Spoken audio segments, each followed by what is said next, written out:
wabarakatuh.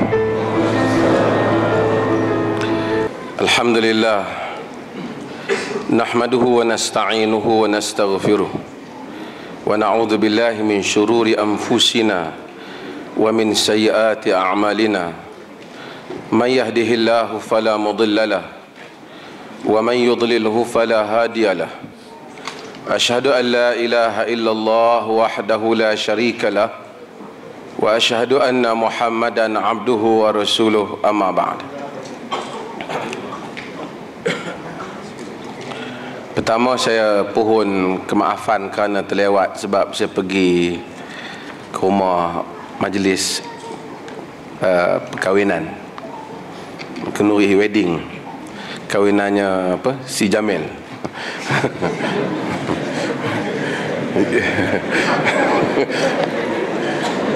Jamil tu bukan saya lah, walaupun tipah tak kenal, sebab dia asyik main mahjong.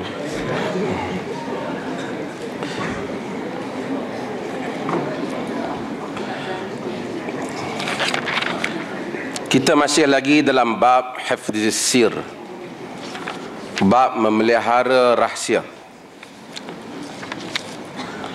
Wa an Aisyah radhiyallahu anha qalat,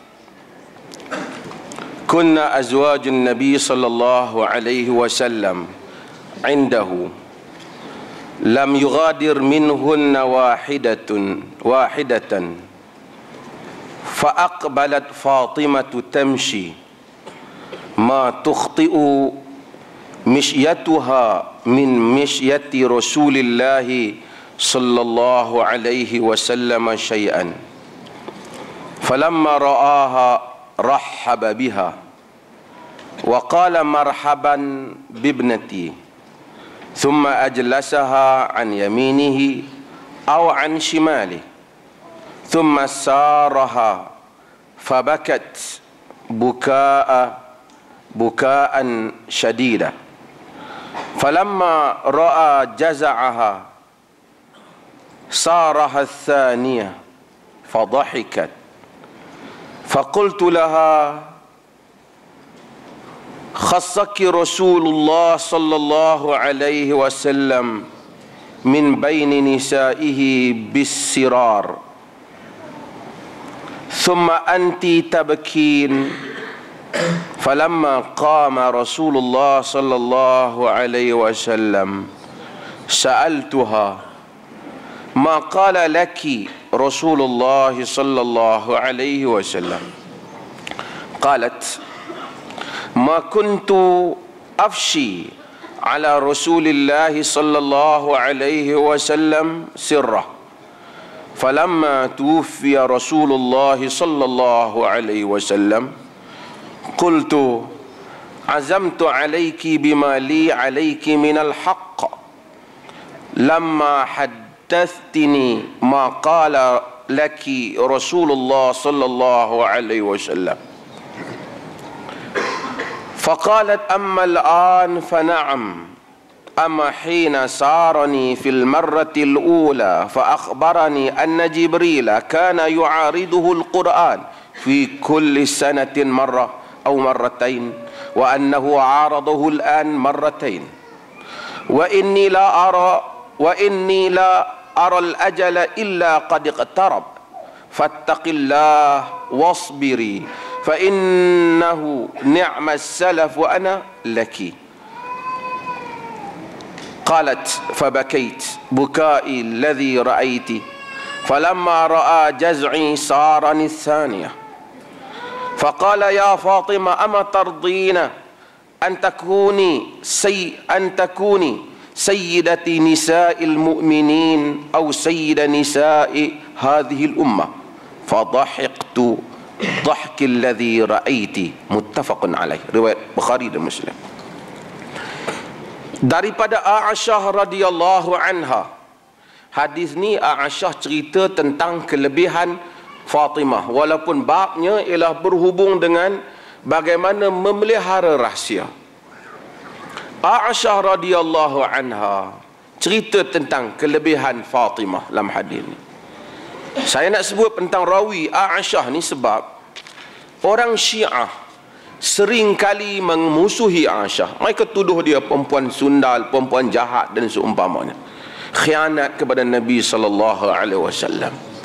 Tetapi jika kita tengok riwayat-riwayat daripada Aisyah, termasuk hadis Ashabul Kisa tentang mereka yang masuk di bawah selimut Nabi SAW, yang menceritakan kelebihan keluarga Fatimah dan Ali, Hasan dan Husain, ialah daripada Aisyah radhiyallahu anha. Dan hadis ini juga daripada Aisyah radhiyallahu anha. Kalau Aisyah itu seperti yang digambarkan oleh Syiah, memusuhi Ahlul Bait, memusuhi Ali, tentu dia tak riwayat hadis ni yang menceritakan kelebihan Fatimah, anak Rasulullah sallallahu alaihi wasallam. Kunna azwajan Nabi indahu lam yughadir minhun wahidatan. Kami, kata dia, berada bersama dengan Nabi sallallahu alaihi wasallam. Siapa pun di kalangan isteri Nabi ni, isteri-isteri Nabi kami, isteri-isteri Nabi ni ada di sisi Nabi ketika Nabi wafat. Nabi sakit, hendak wafat. Masih ni Nabi masih lagi boleh bercakap dan seumpamanya. Nabi ni dia wafat atas dada Aisyah radhiyallahu anha. Dia kata fir rafiqil a'la. Dia memilih Tuhan kepada teman, kepada Tuhan yang maha tinggi. Dia tak kata ummati ummati macam riwayat TV3. Dia kata ada hadis ummati ummati, tapi hadis ni cerita bab lain. Apabila dia dicerita kepada Nabi, di riwayat Al-Imam Al-Bukhari juga cerita pada Nabi bahawasanya ada di kalangan umat Nabi yang murtad selepas kewafatan Nabi. Nabi menyebut ummati ummati. Tapi masa nak wafat, Nabi menyatakan dia kembali kepada Ar-Rafiqil A'la, kepada Tuhan yang maha tinggi. Sebab tu pakar-pakar motivasi ni cermat sikit, baca-baca hadis ni. Dia pakai seronok dia baca. Apa saja yang membujur lalu melentang patah dia bagi jadi hadis. Ada satu student saya, dia buat kajian tentang seorang pakar motivasi dalam negara ni. Saya tak mahu sebut nama. Saya tak tahu sejauh mana accuracy, ketepatan dia punya, tapi dia quote satu perkara. Kawan ni kata, kita jika nak bagi penonton, orang yang mendengar tu tertarik dengan apa yang kita bagi nasihat, kita hendaklah sebut ini disabdakan oleh Nabi walaupun bukan Nabi. Saya tak tahu sejauh mana. Saya minta supaya dia kata dia ambil daripada potongan ucapan kawan tu. Saya kata ini berbahaya. Tak boleh kita sandar-sandarkan mudah-mudah macam tu. Nabi kata, inna kadhiba alayya laysa ka kadhibin ala ahad. Man kadzaba alayya muta'ammidan falyatabawwa maq'adahu minan nar. Sesungguhnya bohong guna nama aku tak sama dengan bohong guna nama orang lain. Siapa bohong guna nama guna nama aku, siap tempat duduk dalam neraka. Bohong nama orang lain tak apa, buat cerita pun bukan boleh, tapi kira taklah macam Nabi. Kata orang tu masuk pilihan raya ke tak masuk ke tak ada masalah.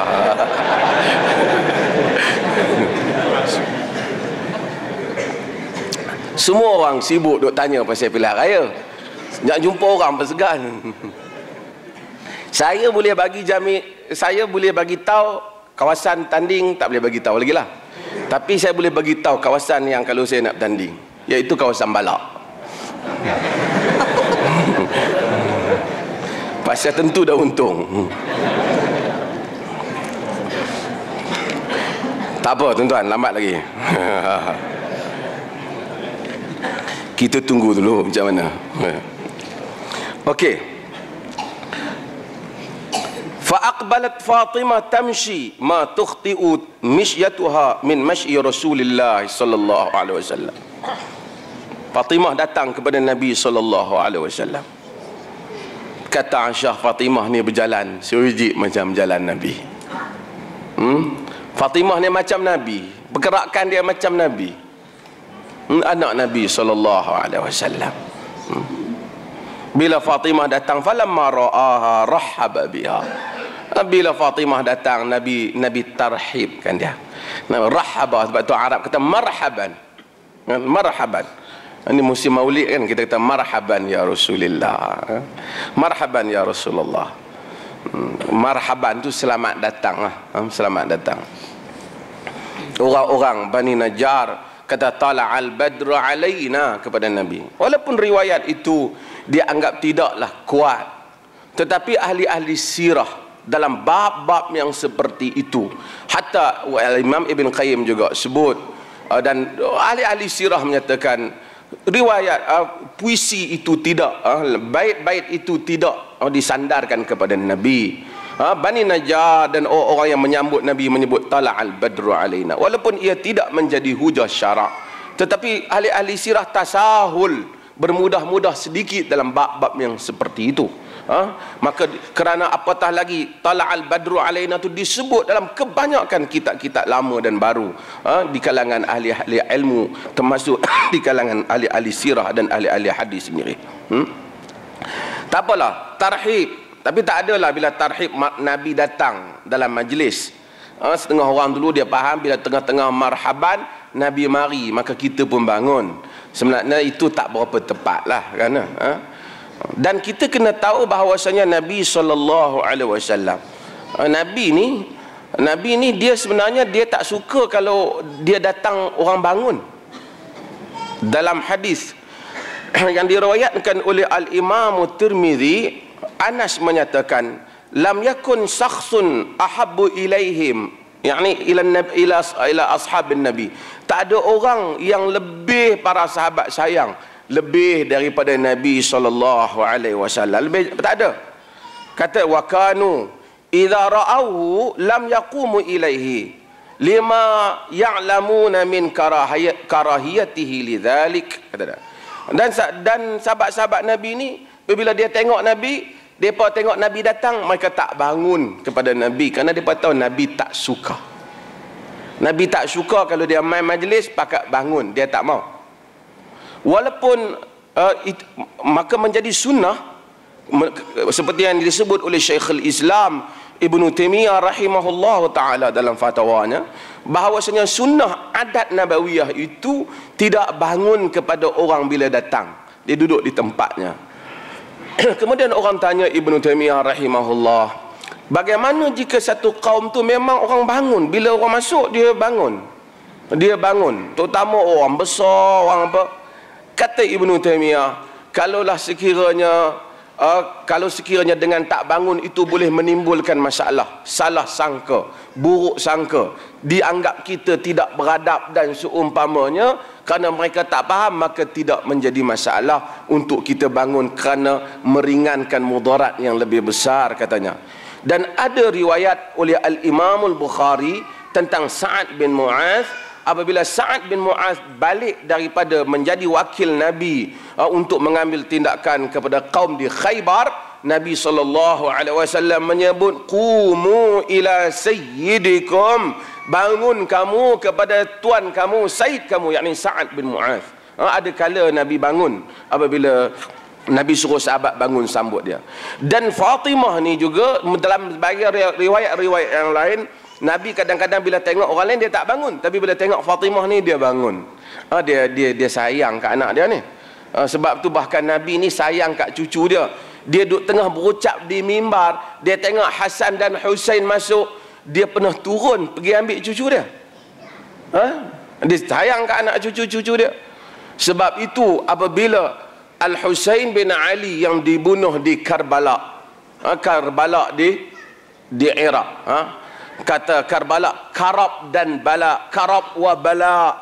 Karab maksudnya tempat susah, dan Bala itu tempat bala lah. Karab, dan dinamakan Karbala. Karbala, Al-Husain bin Ali mengambil keputusan untuk keluar kerana orang di Kufah telah berjanji bahawasanya mereka nak bela dia, mereka nak lantik dia jadi khalifah, nak bagi bai'ah.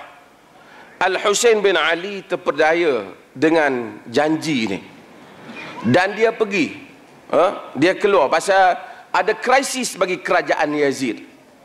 Sebab tu kita tak boleh kata keluar menentang pemerintah ni walaupun dilarang, tapi ia bab fiqh. Tak boleh kita kata ini bab akidah ni, bab akidah, tak boleh kata. Dangkal benar hak kata macam tu. Kalau kita kata keluar menentang pemerintah itu untuk mengkritik bintang bab akidah dan rosak akidah Al-Husain bin Ali. Al-Husain bin Ali dia keluar. Mungkin kita tak setuju. Tidak setuju. Ibnu Abbas pujuk dia, tak setuju. Abu Sa'id Al-Khudri pujuk dia, jangan. Ibnu Abbas kata, Abu Sa'id Al-Khudri, Ibnu Umar ikut Al-Husain bin Ali. Ikut kuda dia sampai beberapa mil. Kata, datukmu telah diberi pilihan antara dunia dan akhirat. Dia pilih akhirat. Kenapa kau tak pilih akhirat? Tak payahlah pergi. Orang Kufah bohong. Ramai sahabat pergi bagi tahu Al-Husain bin Ali bahawasanya orang Kufah bohong. Orang Kufah bohong. Al-Husain bin Ali dia pergi. Dia percaya dengan berita. Dan orang yang disuruh mewakili dia tu pergi, dan akhirnya yang khianat pada Husain bin Ali ialah orang yang khianat pada Ali juga. Ali dia khianati di Kufah. Orang Kufah ni terkenal dalam sejarah dia tak setia. Orang Iraq ni. Dan Tuhan takdir pun semua pemimpin-pemimpin dia semua tak bagus. Semua buat nanya mereka dia. Daripada Saddam Hussein sebab ke atas Hajjaj bin Yusuf As-Saqafi, macam-macam. Dalam rekod tak bagus pada pemimpin mereka. Siapa yang bunuh Al-Husain bin Ali? Al-Husain bin Ali dibunuh oleh tentera bunuh. Tapi itu pun dah lama mereka di sempadan. Mereka tak gamak nak bunuh dia pasal dia cucu Nabi. Tapi dia nak pergi juga. Sehingga berapa lama bertahan, akhirnya dia buat keputusan macam dia nak pergi kepada Yazid. Kemudian dia hasut Ubaidillah bin Ziyad yang merupakan gubernur di kawasan Kufah. Yang dihantar itu, dia telah buat keputusan. Mula-mula dia yang bagi, suruh pergi jumpa Yazid. Yazid kata suruh Al-Husain mai jumpa dia, jangan bergaduh. Yazid sebenarnya dia bukan orang yang bunuh seperti mana yang disangka oleh Syiah. Tak. Dia bersalah kerana tak ambil tindakan, tapi bukan dia bunuh. Ubaidillah bin Ziyad dia bunuh. Dalam At-Tusi menyatakan Ubaidillah bin Ziyad adalah antara pengikut Ali. Dia khianat kepada anak Sayyidina Ali sendiri. Dan Syamr bin Ziljushan yang terlibat juga, dia ni sebenarnya pengikut Ali, bahkan terlibat dalam perang Siffin bersama dengan tentera Ali. Dua orang ni antara orang yang pertama. Sebab tu para sahabat sedih apabila tengok Ubaidillah bin Ziyad ambil, bila kepala Husain dipotong, dan ambil tongkat itu dan jolok ke mulut kepala Sayyidina Husain. Dia kata sesungguhnya mulut itu pernah dicium oleh Rasulullah sallallahu alaihi wasallam ketika mereka kecil. Dan Fatimah Nabi sayang. Saya kata tadi bahawasanya Nabi dia tak suka, dia tak, sahabat tidak, lam yaqumu ilaihi lima ya'lamuna min karahiyatihi lidzalik, kata Al-Imam Tirmizi. Nabi datang, sahabat tak bangun kerana Nabi tak suka orang bangun kalau dia datang. Nabi ni tawaduk, dia bukan raja, dia Nabi, dia da'i, dia menyuruh pada jalan Allah. Sebab tu saya bukan komplain marhaban lagi, kata marhaban tak boleh pula. Cuma saya heran orang bila tengah marhaban daripada berdiri daripada Nabi datang, tapi dalam hadis kata Nabi tak suka berdiri. Jadi yang datang itu mungkin tak tahu, Allah alam. Ada orang setengah dia tak tahu, ada tokoh Islam terkenal, penulisan dia bagus, Malik bin Nabi. Pernah tak? Malik, pernah baca buku Malik bin Nabi? Setengah orang dia tak kenal, kita kata Malik bin Nabi pada sallallahu alaihi wasallam, bukan? Itu Malik bin Nabi. Malik bin Nabi itu tokoh yang besar, dan buku-buku dia agak bagus untuk dibaca. Terutama pada zaman ni orang kena baca balik Malik bin Nabi. Gerakan Islam kena kembali melihat apa yang Malik bin Nabi kata apabila mereka melihat kegagalan mereka di Mesir dan beberapa tempat lagi, yang menandakan bahawasanya proses untuk membaiki pemerintahan, menjatuhkan pemerintahan itu mudah, tapi untuk mengendalikan sebuah pemerintahan memerlukan satu kecekapan yang sebenarnya tidak semudah menjatuhkannya. Dan itu yang berlaku pada Mursi di Mesir. Falamma ra'ah rahaba biha. Bila Nabi tengok Fatimah, Nabi tarhibkan Fatimah. Ni Nabi, ayah dia sayang kepada anak. Dan ini satu benda, ada beberapa benda dalam syarak Islam. Kita kena tahu, sekarang kalau bapa sayang anak perempuan, normal. Tapi Nabi berada pada satu zaman yang mana anak perempuan tidak dialu-alukan. Tapi bila Nabi tarhib anak perempuan, sayang anak perempuan, inilah tabiat agama. Bapa Muslim sayang keluarga dia. Kalau bapa jumpa anak, balik dah kau. Dia tak sunnah dia. Jadi dia mesti ada nilai. Anak rasa seronok dengan kehadiran bapa dia. Dan dulu saya selalu sebut, kadang-kadang ibu jadi punca. Dia anak masalah, dia kata, bapa kau balik kau jaga. Jadi anak selalu kata, bapa aku yang trouble sebenarnya, mak tak apa. Dia melahirkan permusuhan dengan bapa dia. Tak betul tu. Jangan, kalau nak marah, kita marah lah. Pasal apa duk kaitkan dengan suami kita? Jadi anak, mak okey, bapa tak guna. Kita nanyakan suami kita, dia kita ugut dah. Bapa pula balik jenis tak senyum. Jumpa anak, gimana pula tu? Ada Nabi tarhib anak, suka sembang, bergurau. Jadi itu sunnah, bukan sunnah tapi kunutnya. Itu sunnah, sunnah Nabi dalam kehidupan baginda sallallahu alaihi wasallam. Kita dalam, terutama pada zaman ini, Malaysia ni okey. Dunia Arab kadang-kadang macam anak perempuan ni tak dia alu-alukan. Macam jahiliah tu ada lagi. Ini krisis yang disebut oleh media berhubung dengan apa yang berlaku di Mahkamah Arab Saudi. Saya tak tahu, tidak ada jawapan daripada mereka di peringkat antarabangsa ataupun saya terlepas pandang. Berhubung dengan seorang preacher ataupun seorang guru agama yang rogol satu orang budak 5 tahun dan bunuh juga mati. Dan dia hanya dikenakan beberapa bulan penjara dan kemudian hanya dibayar diat saja. Compensation saja disuruh dibayar dan dilepaskan. Dan orang kritik dan keluarga dikritik berlaku demonstrasi di Saudi. Kerana antara benda yang pelik, di samping benda bagus adalah, Saudi ni banyaklah yang bagusnya, bukan saya nak kata tak bagus. Tapi undang-undang ini, sebahagian seperti undang-undang jika suami bunuh isteri tidak dibunuh balas, kerana nyawa perempuan tak sama nilai dengan nyawa lelaki. Undang-undang ini mendapat kritikan antarabangsa, walaupun itu sebenarnya memang ada pandangan di kalangan para fuqaha. Mengapa kita pilih pandangan yang seperti itu? Semua nyawa adalah sama. Tak sama diat itu bukan bererti tak sama nilai nyawa, tapi tak sama kerugian dari segi pekerjaan. Pada zaman itu, bila mati lelaki berarti mati ketua rumah yang orang nak cari, belanja sumber jadi susah, maka diat dia tinggi. Bukan kerana nyawa dia itu, nyawa lelaki lebih berharga pada nyawa perempuan. Nyawa tidak boleh dibayar walaupun dengan harga runtuhnya Kaabah. Tapi pemikiran yang seperti ini, bila muncul, saya kritik benda ni. Sebab itu kita tak boleh semua benda. Kita nak sunnah Nabi. Sunnah Nabi apa yang Nabi sebut, solat Nabi apa yang Nabi sebut. Tapi tafsiran-tafsiran yang dikepalais oleh satu kelompok manusia, sekalipun mereka menamakan diri mereka salafi, mereka ketafsiran-tafsiran ini yang kita lihat tidak memenuhi maqasidus syarak, tidak memenuhi ruh syariat, the spirit of syariat.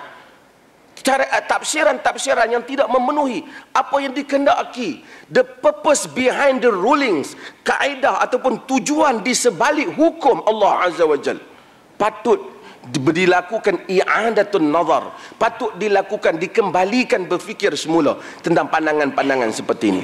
Ada orang kat Malaysia ni macam apa saja meraih daripada Saudi semuanya okey. Tak boleh. Kalau ulama Saudi kata tak boleh kritik pemerintah, rosak akidah, dia pun ulang balik. Kita kata akidah bab apa? Berapa ramai sahabat yang bangun kritik? Berapa ramai? Saya bukan suruh kritik pemerintah. Mana boleh saya nak jadi calon tuan-tuan kritik saya, Ustaz Ki?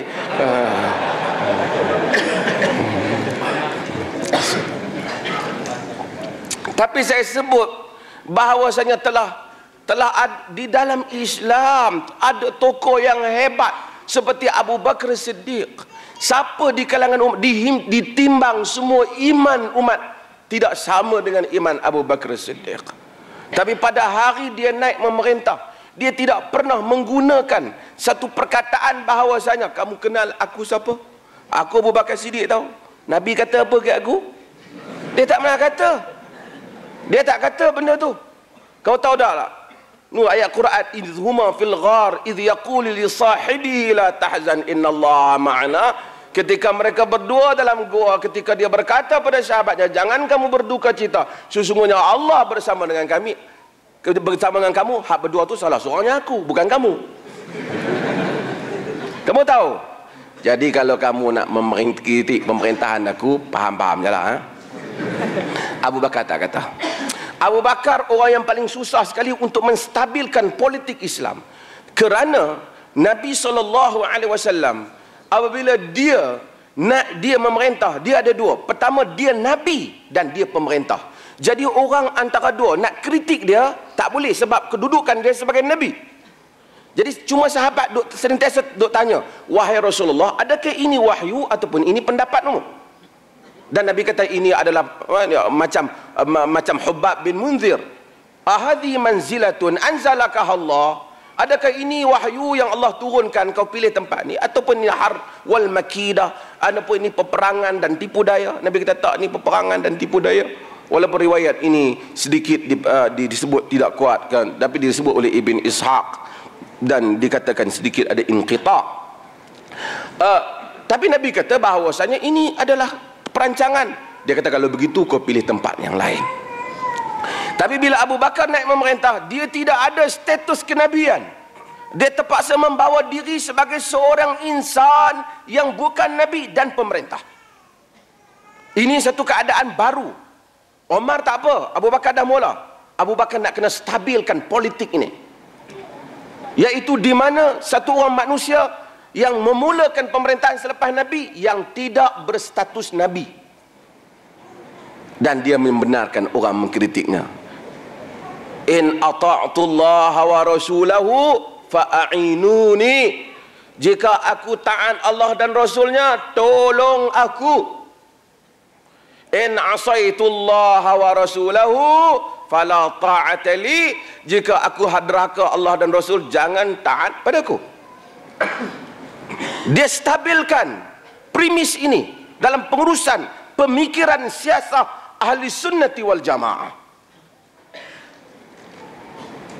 Dia tak kata, kalau kamu tengok tak setuju dengan aku, fikirlah sikit kamu siapa, aku siapa. Ataupun aku, tadi dia tak katalah aku Habib ke apa. Sekali kita pergi ke Habib. Jadi ini datang Omar juga sama. Omar lalu satu jalan, kata Nabi, salaka syaitan fajjan akhar. Syaitan lalu orang lain. Omar tak naik merintah, Assalamualaikum warahmatullahi. Agak-agak kenal saya. Saya lah Sayyidina Umar bin Khattab. Banyak hadis tentang kelebihan saya. Saya akan jadi pemerintah. Siapa yang nak kritik itu faham-faham lah. Kalau kritik saya, rosak akidah. Dia persebab kaki kipas dia tak ada. Umar tak kata, in ra'aitumuni i'wijajan faqawwimuni. Pada hari yang pertama, jika kamu tengok aku menyeleweng, betulkan aku.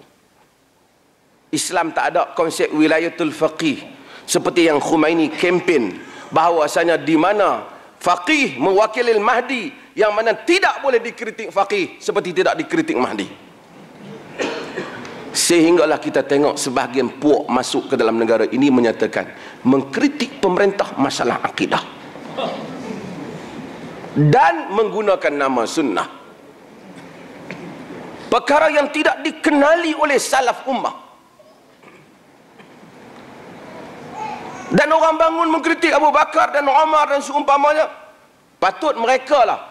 Hari ini kalau orang kutuk Abu Bakar dan Umar, kita kata masalah akidah. Sahabat kritik dia kerana pemerintahan, bukan kerana kelebihan dia. Sahabat tak petikai dia mulia di sisi Rasulullah, tapi bertanya tentang pengurusannya, pengurusan yang dia uruskan. Demikian mereka tanya Uthman. Demikian mereka tanya Ali. Dan ini adalah perkara yang kita kena faham yang ada di dalam agama ini. Nabi SAW ni Fatimah ada kedudukan dia. Nanti kita akan cerita balik tentang Fatimah dan peranannya. Marhaban bibnati. Kemudian dia meletakkan thumma ajlasaha an yaminihi aw an shimali. Kemudian dia panggil Fatimah duduk belah kanan dia atau belah kiri. Rawi jujur. Rawi tak ingat. Fatimah duduk belah kanan ke belah kiri? Dia kata sama ada dia belah kanan atau belah kiri. Dia tak kata tak kisahlah belah kanan belah kiri. Tapi dia jujur. Sebab tu kita akan tengok dalam hadis au berarti rawi asyak min rawi. Syak daripada rawi. Rawi syak. Macam Osman masuk, bila sahabat Abu Bakar masuk, Omar masuk, dia kata Nabi fakashafa saqaihi au fakhizaihi. Nabi singkap paha dia ataupun lutut dia ataupun paha dia. Jadi rawi tak pasti. Rawi tak pasti. Rawi tak, kerana dia tak mau nanti dia silap. Sebab dia nak jaga. Macam kita tak kisah. Kalau tak silap aku, Nabi kata silap dah. Tapi dia silap dah. Dia hati-hati. Thumma saraha fabakat bukaan syadida. Kemudian Nabi bisik kepada dia, maka dia pun menangis dengan tangisan yang kuat. Fatimah perempuan, Nabi bisik. Nabi cerita kat dia satu benda, Aisyah tak dengar. Semua isteri Nabi semua tak tahu apa Nabi bisik kat Fatimah. Kemudian Fatimah pun menangis dengan tangisan. Kemudian apabila Nabi SAW tengok Fatimah tak sabar, sedih, sara ilaiha thaniyah fadhahikat. Nabi bisik kat dia lagi sekali, kemudian dia pun ketawa. Nabi layan anak. Ni jadi bapak ni dia kena layan sikit anak. Dia kata, ayah tak nak masuk. Macam kita sibuk sangat kan. Tak kenal pun, so abang pun tak nak masuk. Tapi ayah tak nak masuk, sibuk je. Pergi kuliah, kuliah je. Dia tak boleh, kena ada masa untuk family. Siapa yang belajar sunnah Nabi, hadis Nabi, dia mesti bagus dengan family dia. Mesti bagus dengan family dia. Mesti ada bahasa yang terhormat dengan isteri dan anak-anak dia. Dia suami. Tak boleh pilih bahasa. Manusia yang terhormat mencari perkataan yang terhormat. Bahkan manusia yang terhormat, apabila dia dengar perkataan yang tidak terhormat, walaupun dia tak ucapkan, dia rasa beban pada telinga dia. Dia tak boleh dengar orang mencarut depan dia. Kadang-kadang setengah orang macam zikir mencarut. Ada orang, ada pemimpin yang macam tu juga. Bila terdesak je, keluar isyarat-isyarat yang bukan-bukan, menunjukkan bahawasanya benda tu sebahagian manusia terhormat, perkataannya terhormat. Anak-anak tahu bahawasanya bapa aku bercakap dengan perkataan yang terhormat, mak aku bercakap dengan perkataan yang terhormat. Orang utara tak apalah, orang utara dia cakap, setengah orang dia tak tahu kan, dia cakap dengan orang, dia nak cakap utara dengan kita. Ustaz, hang pergi mana? Hang ni orang tak guna bahasa ni, memang kampung. Betul lah hang ni, tapi orang tak guna hang ni untuk bahasa yang terhormat. Orang tak cakap hang. Macam pergi jumpa orang besar, Tok Guru mu ni, tak elok perkataan tu. Guna perkataan entah ke saudara ke. Kita tak boleh kita kata pak, hang pergi mana? Ada orang guna macam tu, tapi tak cantik sebenarnya dalam bahasa. Tidak terhormat. Bahasa membentuk manusia. Tak percaya tanya Rais Yatim. Bagi undi kat dia pula dah. Okey. Summa sarah fabakat bukaan syadida falamma ra'a. Kemudian Nabi bisik dia pada bisikan yang kedua, kemudian dia pun menangis. Faqultu laha khassikillah min baini nisaihi bisirar summa anti tabkin. Rasulullah sallallahu alaihi wasallam khususkan untuk kau di kalangan benda yang tak ada di kalangan isteri-isteri Nabi, kemudian engkau pun menangis. Apabila Nabi bangun, falamma qama Rasulullah sa'altuha, bila Nabi bangun, Aisyah pun tanya dia, maqala laki Rasulullah. Aisyah tanya, Nabi kata apa? Aisyah tanya ni, tanya nak tahu pasal Nabi ni, kita perlu tahu. Nabi kita perlu tahu, hak orang lain kita tak tahu, tak apa. Kadang-kadang kita tengok orang bisik dengan anak dia, kita tak kena mengena, tak payah dia tanya, tadi bapa hang kata apa kat hang? Terus ada kalut lah hal dia kan, bukan hal kita. Tapi Nabi ni sahabat, sehingga ada sahabat kadang-kadang dia nak pergi mengintai di rumah Nabi SAW. Nabi kata, kalau tak aku tikam mata kau, ya. Nabi kata, innamal izn min ajlil basar, sesungguhnya izin disebabkan mata, ha? Sebab tu orang terhormat ni, kita nak pergi rumah orang, kita bukan boleh setengah orang ketuk rumah orang, orang tak ada, dia duduk tengok cermin, kok tingkap, ada tak kata, tak boleh tu, ha? Ada manusia macam tu, tak boleh tengok tingkap. Kadang-kadang orang ada aktiviti apa kan, mana boleh. Itu dalam rumah dia punya hal lah. Kita kata, dah aku tengok ketuk kau tak angkat, kau tak buka, aku tengok kau tingkap lah. Tak boleh, salah syara'an yang salah, dari segi syarak salah.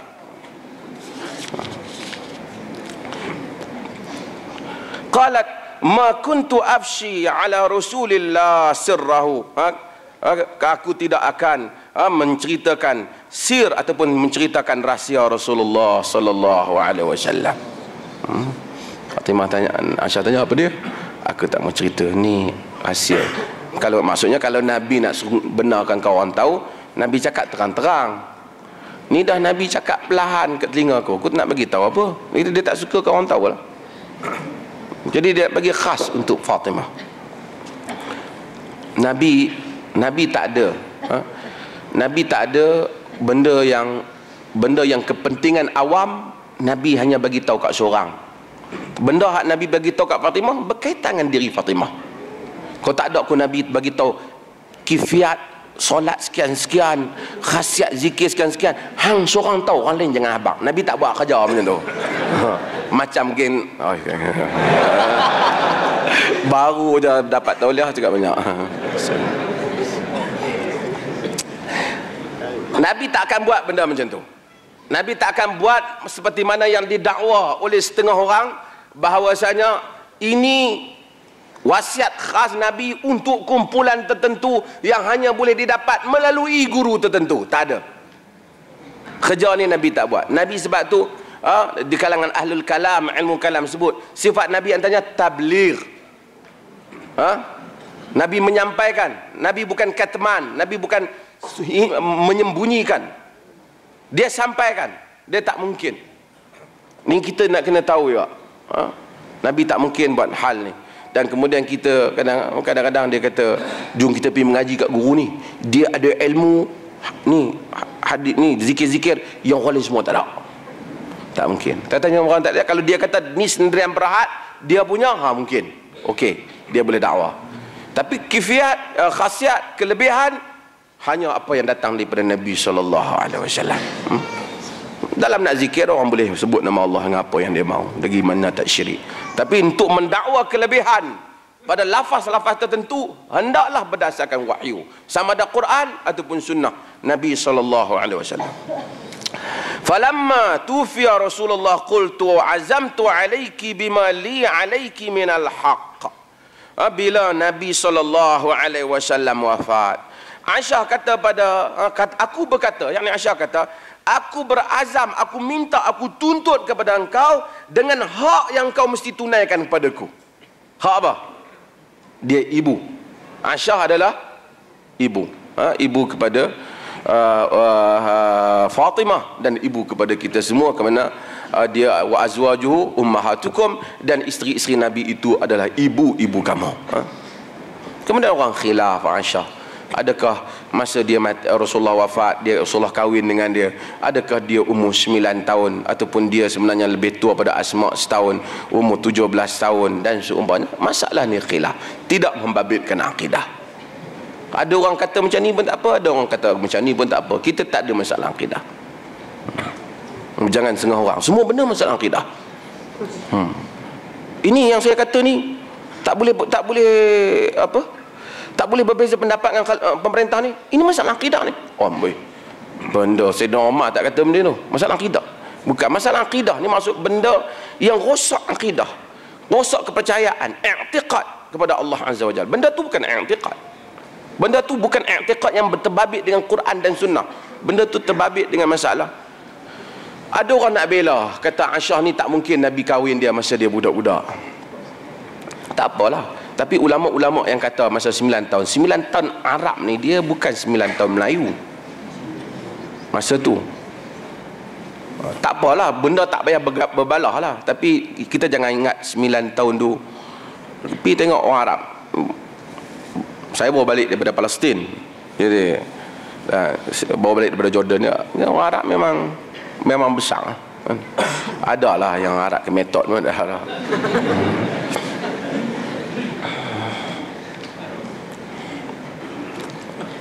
Kata Aisyah, aku tuntut engkau untuk cerita kepada aku di atas hak aku sebagai ibu. Begitu maksudnya. Lamma haddathini ma qala laki Rasulullah sallallahu alaihi wasallam. Lama haddathini ma qala laki Rasulullah sallallahu alaihi wasallam. Untuk engkau bagi tahu apa yang Rasulullah cerita padamu. Faqalat amal an fa na'am. Kata Aisyah, adapun sekarang maka ya aku ceritakan. Pasal apa? Nabi dah wafat. Amma hina sarani fil marratil ula fa akhbarani anna Jibril kana yu'ariduhu al-Quran fi kulli sana marra aw marratain.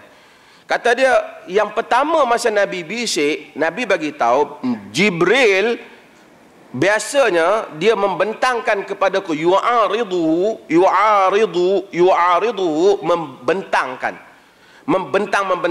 Kata ulama hadis macam Jibril bentang Quran, Nabi dengar, kemudian Nabi baca, Jibril dengar. Supaya nak pastikan bahawasanya apa yang turun tu dapat kepada Nabi SAW. Setahun sekali. Adapun sekarang Jibril bentangkan ataupun dia bentangkan 2 kali. Tapi kali ini aku tengok dia bentang 2 kali. Dan aku tak berpendapat melainkan ajalku telah hampir. Ajalku telah hampir. Quran ni dia turun bukan macam ni. Dia bukan turun mula-mula turun Fatihah, lepas tu turun apa? Al-Baqarah. Tak. Dia turun dalam ayat-ayat yang berbeza. Bila ayat yang akhir turun, Jibril akan kata, ij'al hadha fi makani kadha fi ayatil kadha ba'da ayatil kadha qabla ayatil kadha, macam tu. Jadikan ayat ini pada ayat selepas ayat ini, sebelum ayat ini, pada ayat. Jibril akan bagi tahu di mana ayat-ayat itu nak diletakkan. Jadi Jibril akan bagi tahu. Sebab tu bila Jibril bentang tu, maksudnya dia akan atur balik di mana sebenarnya aturan Quran tu. Jangan kita sangka mula-mula turun Fatihah, lepas tu last sekali turun An-Nas. Tak. Itu yang Jibril bentang. Bila dah turun semua, Jibril baca balik bagaimana susunan dia. Sebab itu ada bab di dalam ilmu tafsir, dia panggil bab munasabat. Al-munasabat. Munasabat diperkenalkan, mula diperkatakan mengenainya barangkali oleh Al-Hakim An-Naisaburi, kemudian diikuti oleh tokoh-tokoh yang lain. Kenapa ayat ini berada pada ayat ini, sebelum ayat ini dan selepas ayat ini? Kenapa? Apa hikmahnya? Ulama-ulama tafsir meluaskan bab ini. Fakhrul Razi dalam Mafatihul Ghaib antara orang yang membahaskan bab ini. Umpamanya dia munasabat bainas suwar, munasabat bainal ayat, dia panggil. Kenapa mula-mula Fatihah dan kemudian Al-Baqarah? Kenapa tidak Fatihah kemudian Ali Imran? Kenapa? Sebab hikmah pada susunan itu ada satu bab yang dibahaskan oleh ulama tafsir. Kenapa mula-mula ihdinas siratal mustaqim, kemudian kenapa susunannya begitu? Umpamanya, tak apa, yang Fatihah tu memang dia turun serentak, tapi ada ayat-ayat yang diturun tidak serentak. Kenapa ayat ini diletakkan selepas ayat ini umpamanya? Apa hikmahnya? Dibahaskan di nama munasabat baina al-ayat, kemunasabahan di antara ayat-ayat. Dulu banyak ada ulama yang bahaskan ni. Bagi yang pelajar-pelajar universiti, mungkin yang akhir antara yang tulis ialah Dr. Wahbah Zuhaili. Bila dia tulis Tafsirul Munir, kita akan dia letak di depan tu munasabat, al-munasabatul ayat, munasabatul suwar. Dia antara orang yang mempraktiskan balik yang disebut. Ini ijtihad lah, bukan confirm, ijtihad mereka. Okey. Kata Nabi, bila Jibril datang bagi 2 kali, aku rasa nyawa aku dah dekat. Ni Nabi kata. Dan kita ingat, Sebab itu Sayyidina Umar ambil Ibnu Abbas menjadi ahli majlis syura dah. Ahli majlis syura. Walaupun Ibnu Abbas masih kecil, kerana dia faham di sebalik ayat, di dalam ilmu kerohanian ada bab disebut sebagai, dalam tafsir dia at-tafsirul al-isyari, tafsir macam spiritual punya tafsir. Dia tafsir macam benda tak sebut tapi dia faham. Benda ni kena hati-hati, bukan semua orang. Kadang-kadang dia jadi hulu sikit, jadi melampau. Kadang-kadang melampau tu jadi ayah pin. Dia jadi ayah pin. Kalau dia tak melampau, dia duduk pada batas yang munasabah. Bila Sayyidina Umar bawa Ibnu Abbas masuk dalam majlis dia, dan dia tanya, orang lain kata, apa bawa budak muda ni, dan orang lain ada lagi anak-anak orang lain, anak-anak kami pun ada sama umur dengan dia, ni kita ahli-ahli Badar yang patutnya tak patut Ibnu Abbas masuk dalam ahli mesyuarat. Jadi Umar bin Khattab tanya mereka tentang idza jaa nasrullahi wal fath wa ra'aitan nas yadkhuluna fi dinillahi afwaja. Sahabat pun kata, oh maksudnya bila dah Islam menang, orang pun Nabi buka kota Mekah, orang pun masuk Islam berbondong-bondong. Dia tanya Ibnu Abbas, apa pentafsiranmu wahai Ibnu Abbas? Ibnu Abbas kata, ayat ni tanda bahawasanya Nabi akan wafat. Sebab bila dah menang, habislah tugasan Nabi dan dia akan wafat. Dia macam isyari. Dia macam apa yang dipaham di sebalik simbolik ayat. Saya kata Sayyidina Umar sebab tu aku lantik dia ada pengetahuan yang lain daripada kamu. Nabi SAW kata, bila Nabi tengok datang dua kali, Nabi kata mungkin ajal sudah dekat. Fattaqillah wasbiri. Taqwalah kamu kepada Allah dan sabar. Fa innahu ni'mas salafu ana laki. Orang yang paling terbaik yang akan mengikuti aku selepas kamu ni, selepas aku mati, engkau. Siapa? Fatimah. Sebab tu di keluarga Nabi yang paling awal wafat, yang awal meninggal selepas Nabi wafat ialah Fatimah, iaitu beberapa bulan selepas wafatnya Nabi pada pemerintahan Abu Bakar Siddiq radhiyallahu an. Fatimah awal. Kata Syiah, ada Syiah ni? Kata dia tak ada. Kata Syiah, yang bunuh Fatimah ialah Umar bin Khattab radhiyallahu an. Dia kata, Ibnu Qutaibah kata dalam Al-Imamah wa Siyasah. Sebenarnya Al-Imamah wa Siyasah, saya untuk pelajar-pelajar yang UM semua, Al-Imamah wa Siyasah sepatutnya ia bukan kitab Ibnu Qutaibah. Sirah kitab dan seumpamanya tak menunjukkan dia kitab Ibnu Qutaibah. Dia kata kononnya Fatimah berkumpul di rumah dia kerana bantah isu fadak dan seumpamanya.